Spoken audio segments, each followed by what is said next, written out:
Good morning, everyone. Scott, and we're gonna go down and get some breakfast in a little bit. But one thing, Barcelona is only the third happiest city in the world.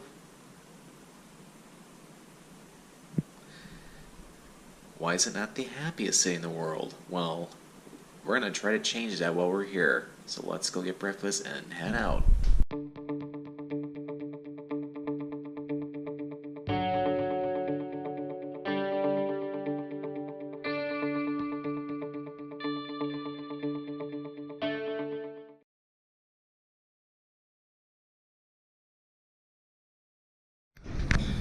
Yeah, more breakfast. Looks similar to what I've been eating lately. Alright, feels nice out right now, so... I was kind of in that same area last night, but off to the Picasso Museum, so... let's go.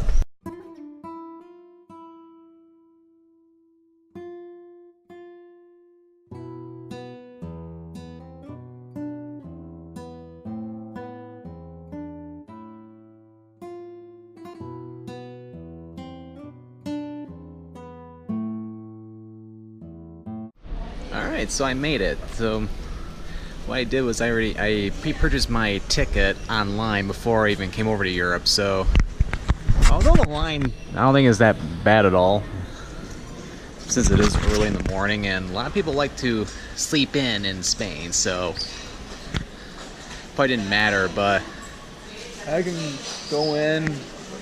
Well, I'll have to wait till like 10 o'clock, so I might as well just hang out here for several minutes.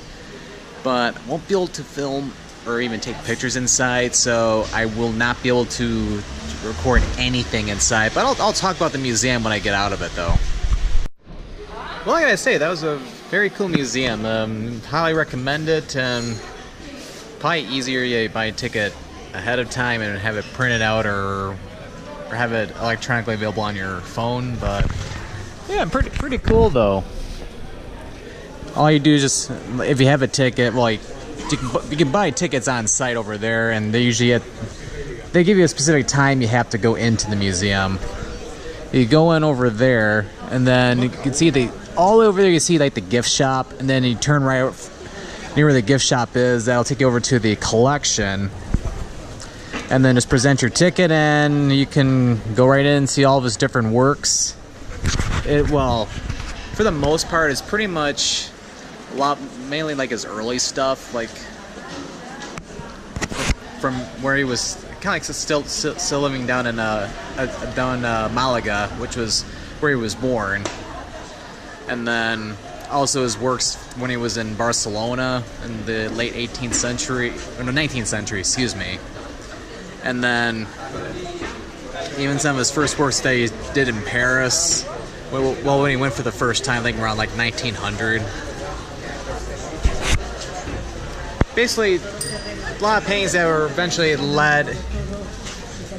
Yeah, I'm trying to be careful of people around me. Eventually led to his popular Cubist works. Even some of his paintings from his blue period are in there. But yeah, you won't find a lot of his Cubist paintings or anything in here. And one of his most famous paintings, Guernica, you won't see that in there. You have to go to Madrid for that, but. Even some paintings he donated, and there are some from his later years too, are also in there as well. So yeah, highly recommend the museum, although I already said that already, but definitely worthwhile stopping.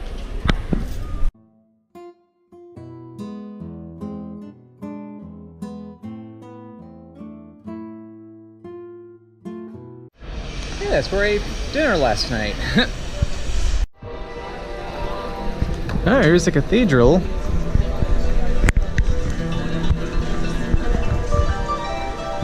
And I believe early in the day, like right around now, it's open to the public.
Yeah, as you can tell, yeah, I could take pictures and film. There's certain little areas where they have no photography allowed, but so it's cool that unlike the Picasso Museum, I was able to get out both my GoPro and my other camera to show you what the interior's like. I'd say it's really cool. One of the cool things about the grounds of this cathedral is they used to have a Roman temple here, but that's been long gone and it's been replaced by this beautiful cathedral.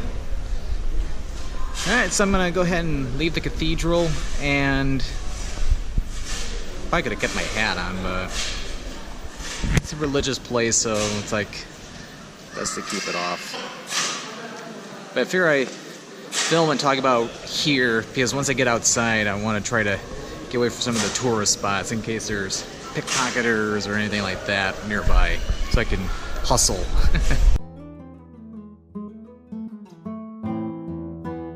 Yep, maybe I bet you that same square was at last night. We want to go for lunches back that way a little bit, but it's not open yet, so I figure why not go across the street for a little bit.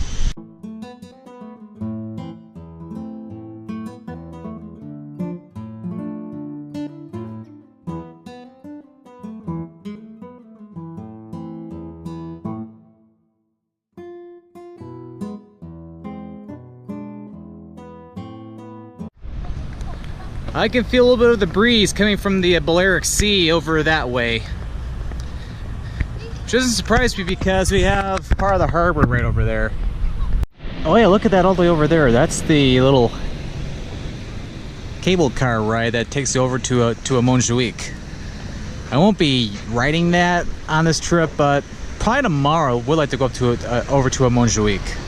Then I should probably start heading back because because the place I'm eating at for lunch is very popular, and I'd like to get a table early enough so that way I can eat and then eventually get over to the Eixample, because I'm going to one of the most famous buildings in all of Barcelona, which is the Sagrada Familia. The Cathedral Academia filmed a Travel the Lights video too, and that was delicious. I had like a 3-course lunch for only like 16 euro. That was like perfect.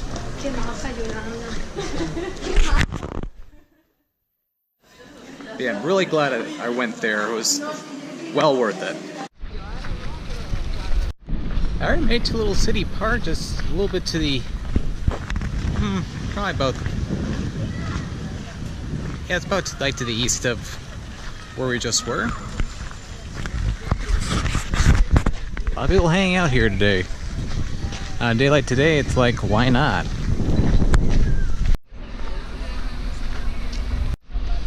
Yeah, it's moments like this where I wish I brought my sunglasses with me. Unfortunately, I forgot them in my backpack back in my hotel room, and don't feel like going back now.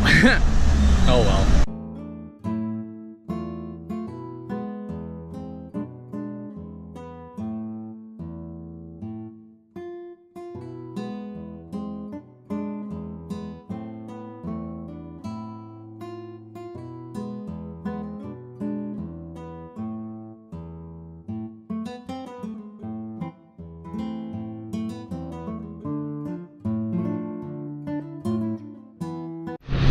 Okay, we've made it to the newer part of the city, the Eixample, and I'd say this is also really cool too.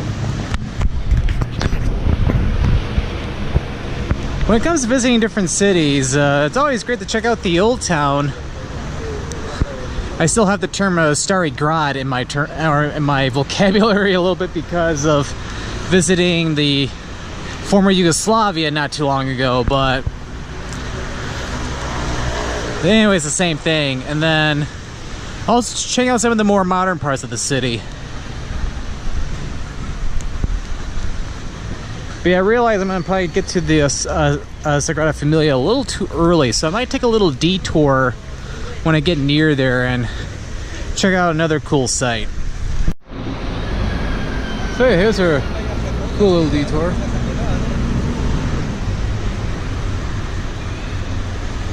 Got a beautiful church right there.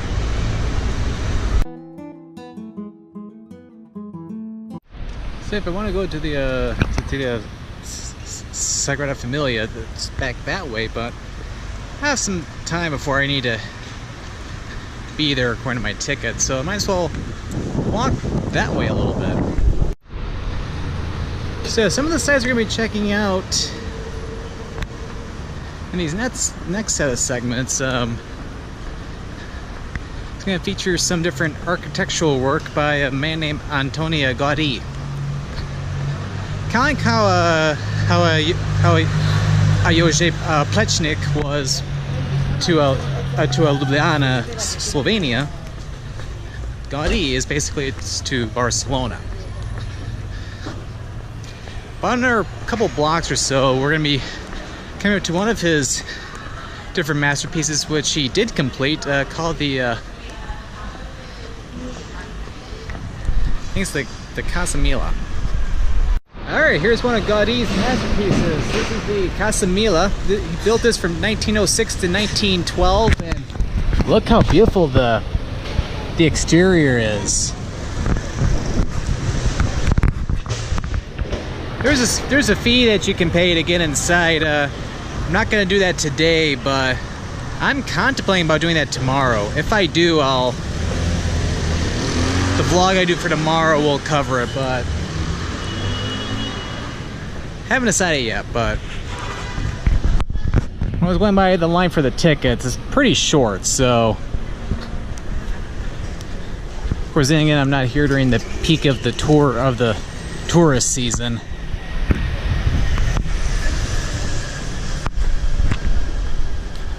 Yeah, really cool. So I'm going to start my way back to where I came from, that way, and I'm going to the Sagrada Familia, which is basically what is his most well-known piece of work that's not even complete yet. And here it is, the Sagrada Familia. This is Gaudi's biggest masterpiece, and as I was saying earlier, it is not done yet. Because unfortunately, he passed away in the 20s of the 20th century, so because of that,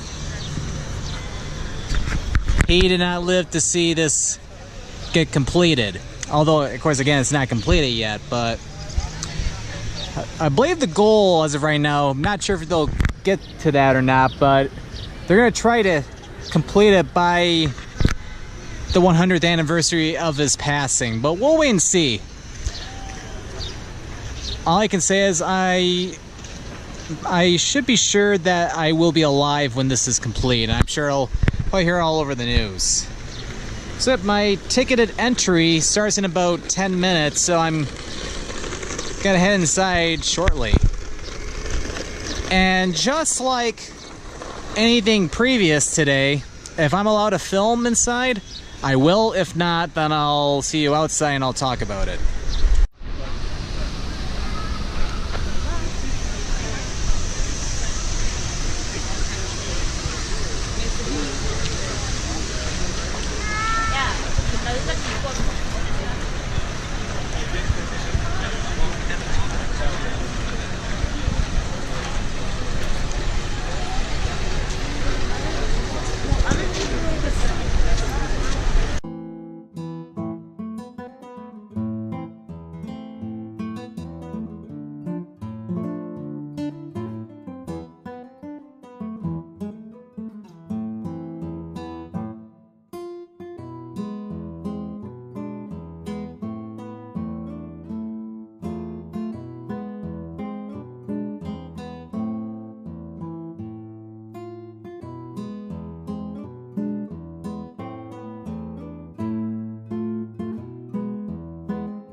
What a beautiful church. I will have to say that Gaudi had an amazing mind. But yeah, it was first started back in the 1880s, I think around like 1883, I believe. And unfortunately, he passed away in 1926, so he only got to see some things done, but of course, not nearly what's completed right now. But it's still under construction, and the funding for the rest of the construction goes by the ticket sales, and they're hoping to complete it by 2026, 100 years after he passed away. Whether they'll make that date, only time will tell. But regardless, it is such a beauty. Anyway, up next, I have an hour and a half to get over to another Gaudi creation. If you know of a lot of his work, you may know where I might be going. If not, well, you just have to wait and see.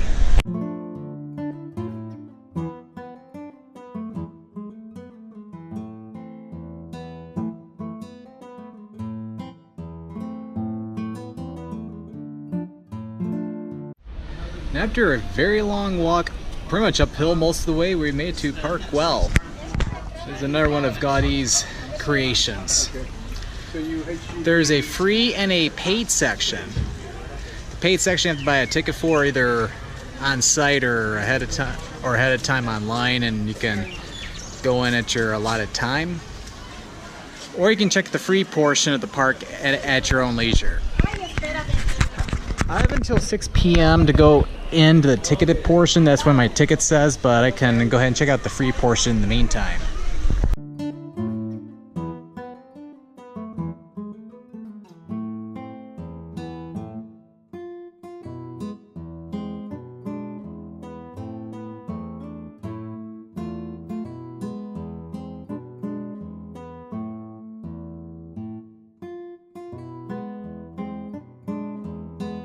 And check out the view.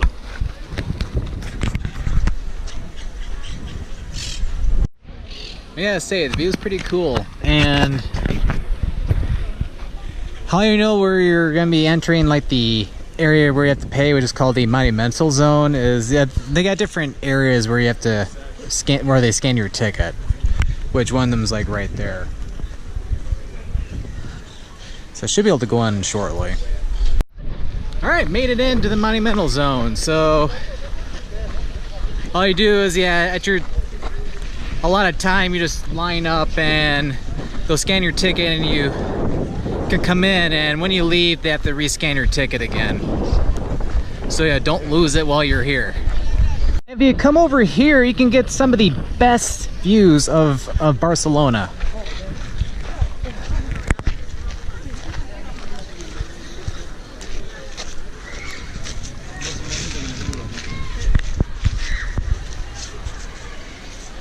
It's really cool.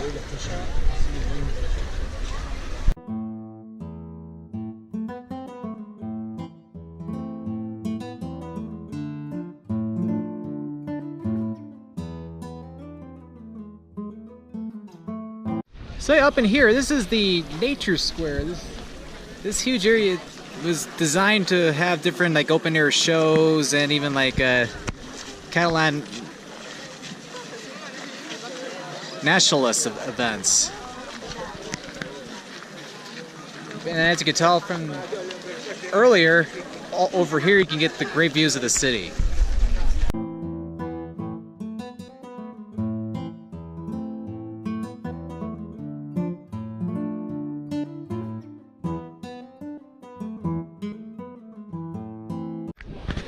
But yeah, back in the late 19th century, Gaudi was contracted to build some residential homes in here.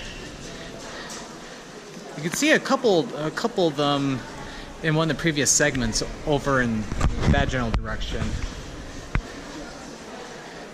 But yeah, as you can tell, he built a lot of these cool buildings in here. Just amazing architecture. Unfortunately, though, in about the second decade of the 20th century, the project was canceled. However, as you can tell, it thrives as a major park here in Barcelona.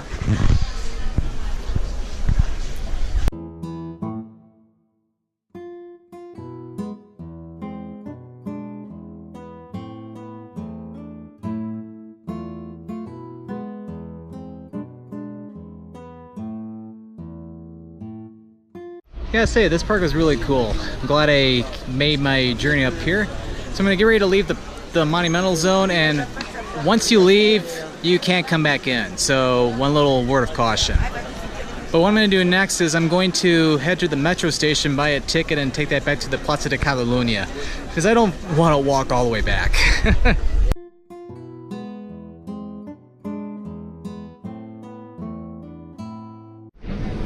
Just caught it.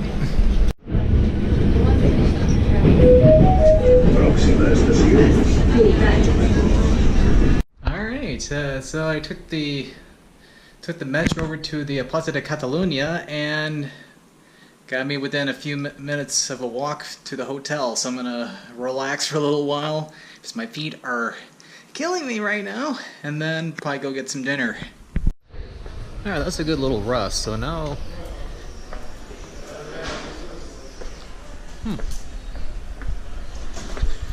pigeons were dropping some morsels or something, but anyway, I'm gonna go to one of those Pintxo bars. Pintxo bars are kind of like tapas bars, except they originate from the Basque country.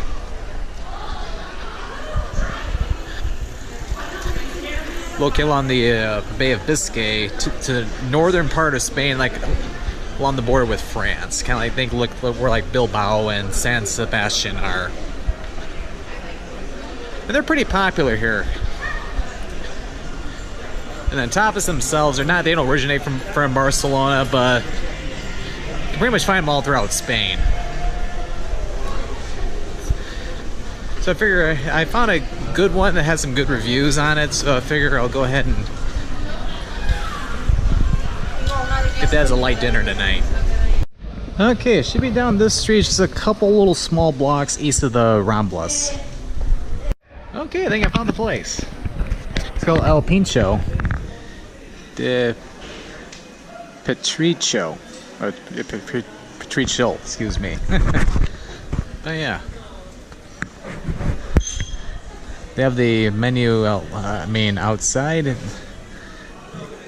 They have it in Spanish and English. See the different prices for each of them. So this should be interesting. Okay, so this is pretty unique. So how it works is, first if you come here, they do a fantastic job explaining how everything works. Whether you speak English or hablan español ustedes. So they got hot and cold pinchos, or they're basically tapas with the toothpicks. So what you see at the front of the bar counter is that they have what are called the cold pinchos. So they're basically they just give you a plate and you pick as many as you like. Keep in mind, each toothpick represents a different cost. So you enjoy the tapas or the pinchos, at the end of your eating, you put them in here or any way to collect the toothpicks. And also your server will ask you if you want anything from the hot menu, which I ordered as of right now 3 things. And when you're all done, they'll count up all your toothpicks as well as any drinks you get, whether it's water, juice, wine, beer, you name it. And that's how you pay, and then you get your bill. Pretty straightforward. So anyway, I'm gonna try a couple of these. Pintxos are typically served on bread. These look kind of like seafood.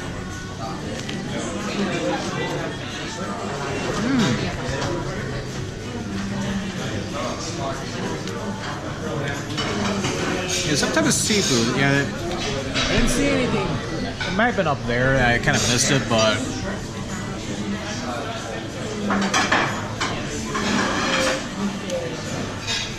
these are really good. Although I'm making a. Those might be. Almost tastes like tuna fish.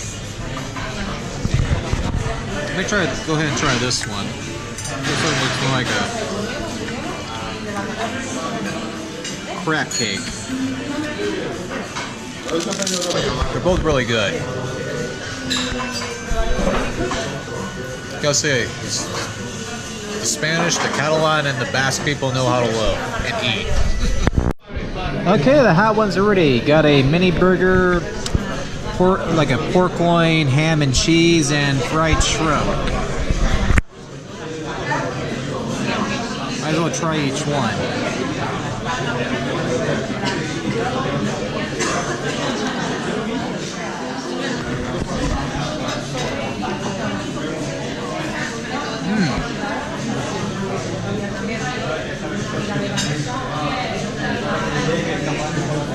Nice and spicy too. This one's the pork loin and the ham and cheese.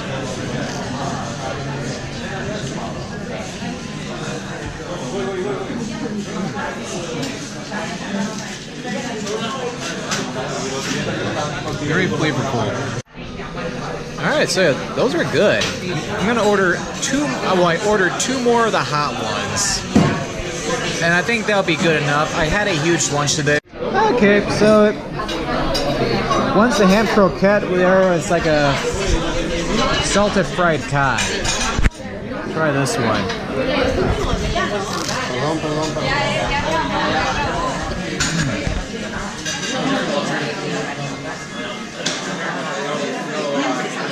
It's really good. Yeah, pretty cool. It's like you get to see all the different cool Pintxos up there in the bar area.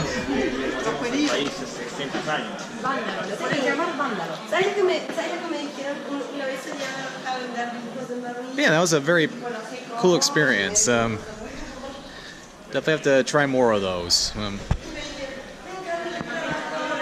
But yeah, I'll be honest. I don't really drink, so not sure how much it would affect me. So I wanted to play it safe. But yeah, so I don't really drink. But when I do, I prefer Dos Equis.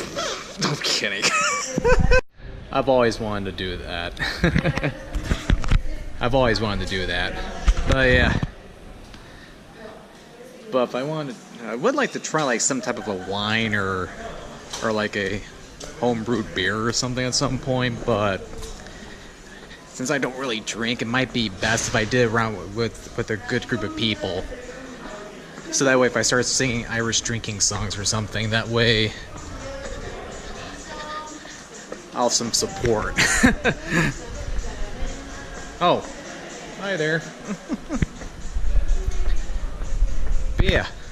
Oh, I wanted to take a picture of the front of the place, so I don't want to get too far. Alright, I'm gonna probably head over to the Plaza de Catalunya, see what the evening life is like, and then eventually get back to the hotel. Yep, so just enjoying the Plaza de Catalunya, doing some people watching right now. See the different people throwing out some of these different glow sticks up, and I think you can even buy some from them too. Yeah, very nice evening, I have to say.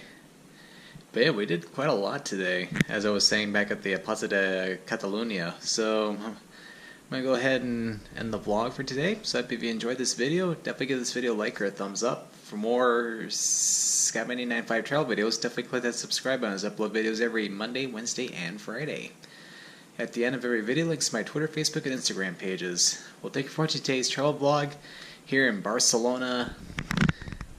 And this is Scott, or the Scott Man, signing out.